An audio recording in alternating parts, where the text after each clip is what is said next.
salaamaaleykum mbokk yi ñoo ngi fii tey ci luumo Janna Malari projet PAK Casamance moo doxantu ci biiru luumo Janna Malari ngir ñëw exposer lii di xamante ni mooy produit yoo xamante ni filières yi loolu la ñuy produire ci PAK Casamance yi li ci wàllum maraîchage ci wàllum transformation ci wàllum saponification mais aussi ci wàllum apiculture donc soo leen bëggee xam lu xewoon ci biir Janna Malari fii topp leen ma woon leen.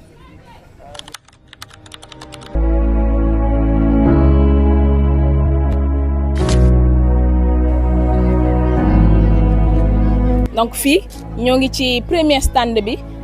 ñoo ngi exposé fii ay eau de javel madar donc fii nii ay produits la ni ñu koy wax gel de douche la. lii yëpp ci gel de douche yi lañ bokk bii savon la savon bu xamante ni jigéen yu xamante ni ñooy liggéey ci wàllum transformation bi ñoom ñoo transformé saabu bi ni xam naa ni kenn ki moo ngi nii ak ñun dina ñëw rek mu waxal ñu produit am ngir ñu mën a continuer ci yeneen stand bi.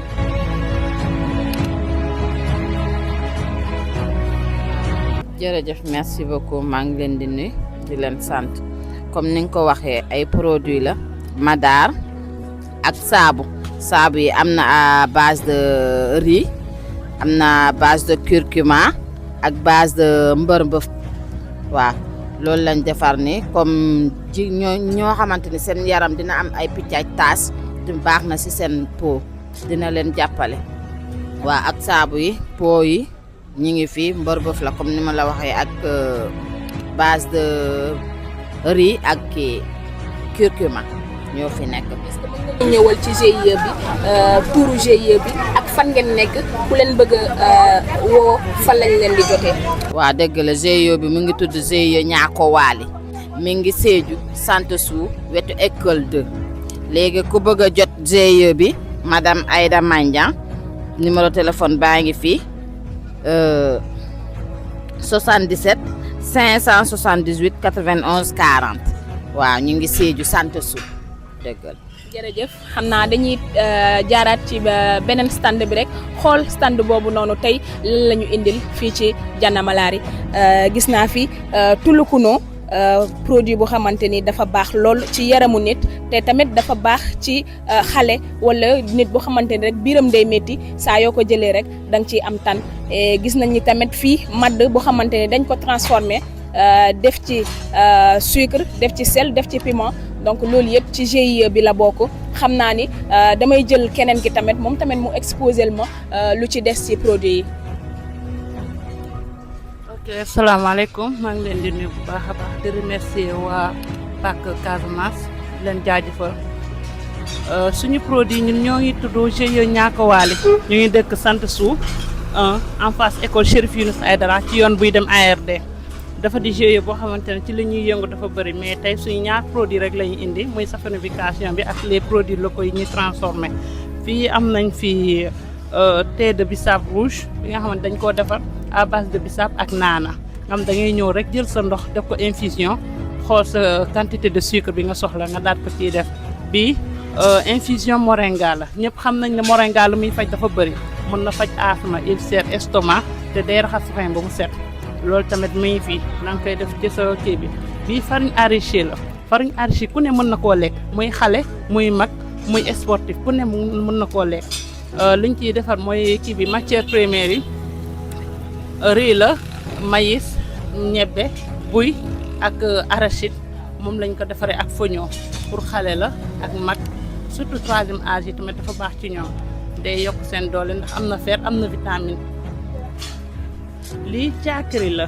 caakiri buñ ko defaree à base de mangue la moom lañ ko defaree mi ngi nii mu nekk sachet 500 grammes ñu koy jaayee 1000 francs mu nekk njëg bu yomb lii nii 5 personnes mën na koo lekk te mu suur leen baax na sell na te lew bii sànqal la à base de mil la moom lañ ko defaree bii tamit dañ koy togg ñëpp xam nañ ni sànqal na muy faj te mil tamit dafa am vitamine boo xamante ne dina dëgëral yax bi bii jus de mangue la moom lañ ko defaree 100% naturel amul beneen produit chimique mangue à base de mangue lañ ko defee pulpe de mangue merci beaucoup di leen jaajëfal bu baax a baax waaye GIE Niakou Wally kontaan merci comme ni ma leen ko waxee rek fii exposé nañ fi ay produits yu xamante ne dañ ko transformé mais fàttewuñu tamit apiculture ndax fii gis nañ ni Casamance am nañ fi lem lu bëri te nit ñi di ko jëfandikoo tey nag indi nañ fi lem exposé nañ ko dañuy bàyyi rek suñu yaay ji moom tamit mu wax ñu ci lem bi. Salaamaaleykum. Je remercie le projet Impact Casamance. Vraiment, je suis très content de vouloir vous voir ici dans ma commune à Dianamalari. Et le miel là, c'est nous qui traitons ça.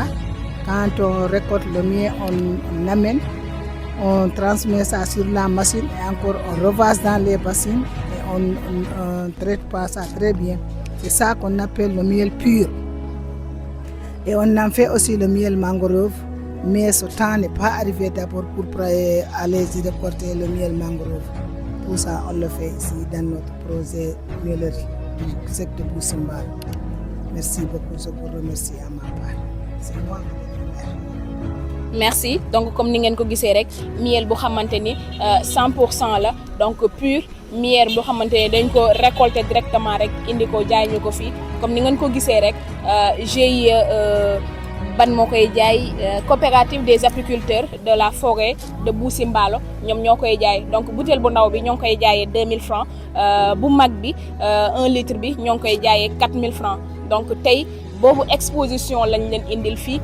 ñi leen fi gunge woon mooy PAC Casamance avec toute l'équipe bu xamante ni ñoo ñëw fii ci luumu hebdomadaire bu Dianamalari ngir exposer produits yi ngir xamal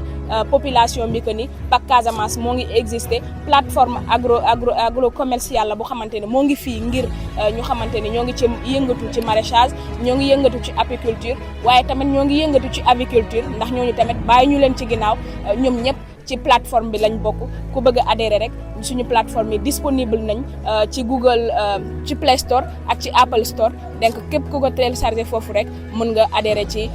projet PAC Casamance ñoo ngi leen di jaajëfal bu baax. Espace digital et innovation, découvrez la télé dans le monde du digital.